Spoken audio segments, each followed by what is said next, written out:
Bismillahirrahmanirrahim.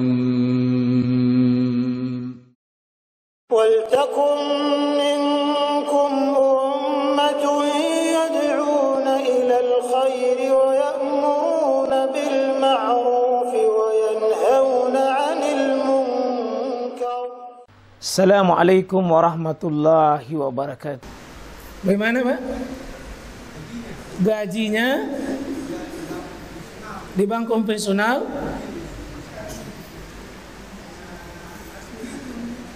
harus, ya.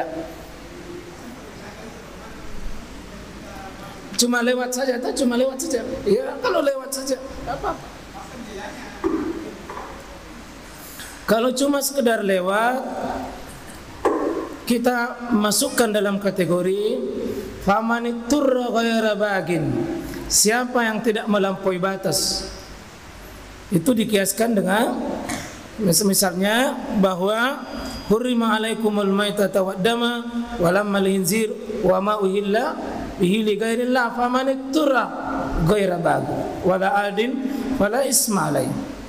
Jadi tidak berdosa kalau tidak ada melampaui batas. Jadi jangan tolak karena bukan keputusan, bukan mau tak dipaksa. Dan hukum orang terpaksa itu dimaafkan oleh Allah. Innallaha tazawaja li an ummati. Salah satunya adalah wa mastukrihu alaihi. Yang dipaksa untuk menerima itu. Dipaksa untuk menerima itu tidak bisa menolak.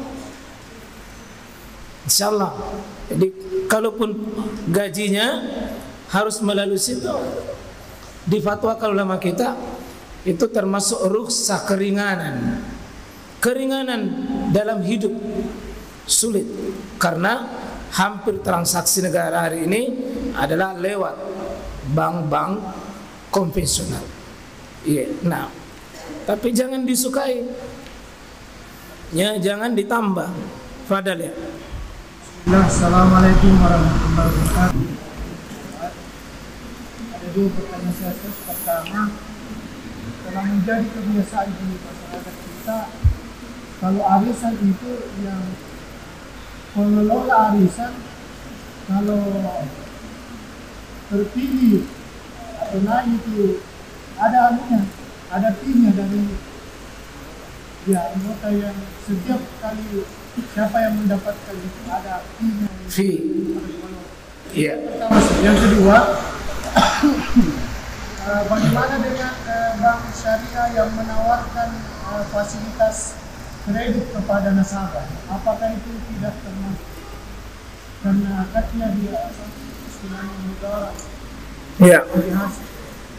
Iya. Beli rumah, mau beli kendaraan. Nah, baik. Yang pertama, arisan dan pengelola arisan. Pengelola arisan menjadi kebiasaan di masyarakat yang pengelolanya itu dapat fee. Ini beda Pak ya. Transaksi fee itu adalah ajru, gaji, atau bonus, atau kerja. Itu beda. Dia bedanya karena misalnya dia yang pergi menagih, dia yang bertanggung jawab, apa dia dapat. Itu beda. Itu tidak menjadi masalah selama aturan-aturan gajinya itu benar. Selama aturannya benar, tidak ada. Karena gaji itu boleh.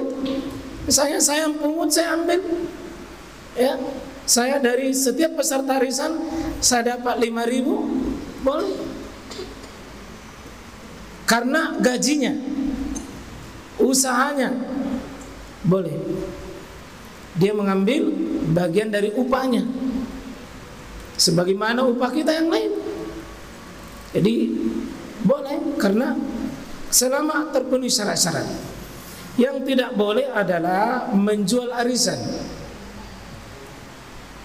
Yang tidak boleh adalah menjual arisan. Mana ini menjual arisan? Ya, naik arisannya 5 juta. Terus ada yang mau beli. Dikasih berapa?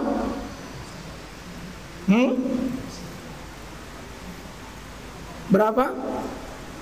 Ya, mungkin tidak sampai 5 juta karena dia butuh. Nah bilang sepakat jadi berdua. Tidak, biar sepakat pakai materai 10.000 kali 1 dos itu tidak akan batal itu riba dengan sebuah kesepakatan. Tidak ada yang ridho dengan begitu. Kalau ridho itu ridho terpaksa itu. Namanya ridho, tapi terpaksa sebenarnya. Jadi tidak boleh jual arisan. Sama dengan ribanya orang, itu namanya riba fadal. Kenapa riba fadal? Riba ada tambahan. Misalnya tukar menukar ke uang di pinggir jalan 10.000. Karena tidak ada uang kecil, kita kasih uang kecil. Berapa didapat? 9.000. 10.000 tukar 9.000. 1.000-nya itu riba. Ya, selama ini ada yang mau bentuk salian, tidak ada uang kecil, kasih gula-gula. Kasih, saya bilang maaf, bukan gula-gula, saya butuhkan uangku. Nanti kalau saya balik, tidak cukup uangku kurang itu, saya ada gula-gula di kantongku, mau ambil ke juga. Ini tidak cukup uangku 10.000. Gula-gula aja, mau ambil ke? Tidak ada itu mau. Ya. Kalau bapak beli itu dulu gula-gulanya, jadi jangan bikin transaksi lagi berikut di situ.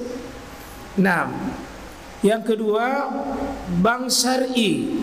Yang namanya syar'i itu Pak di atas syariat. Kecuali kalau menjual syariat untuk menggolkan sesuatu mafsadat yang rusak.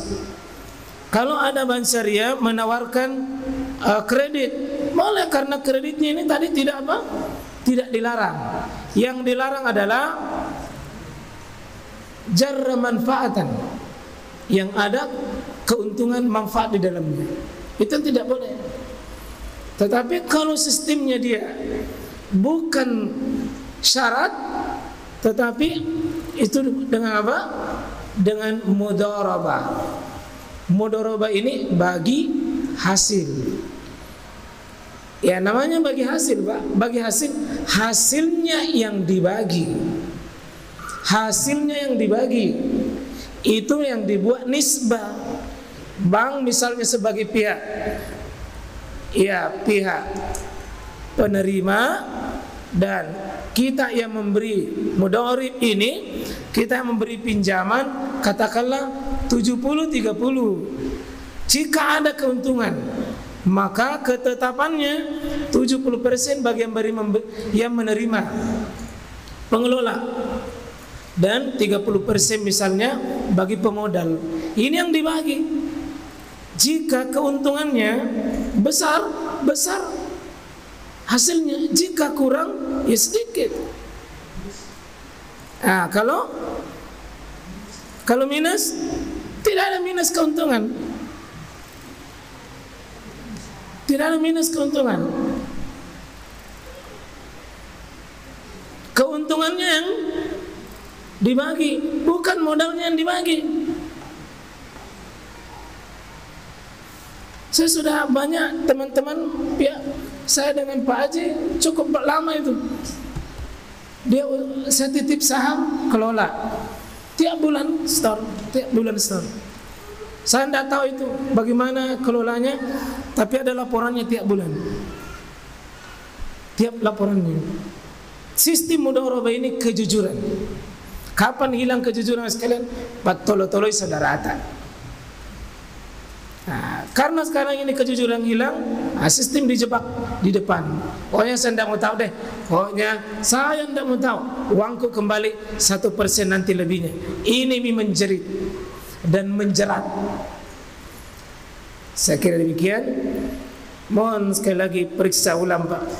Kalau siapa tahu sudah makin hijrah dari tidak puasa menjadi puasa, berhenti juga dari riba menjadi tidak riba.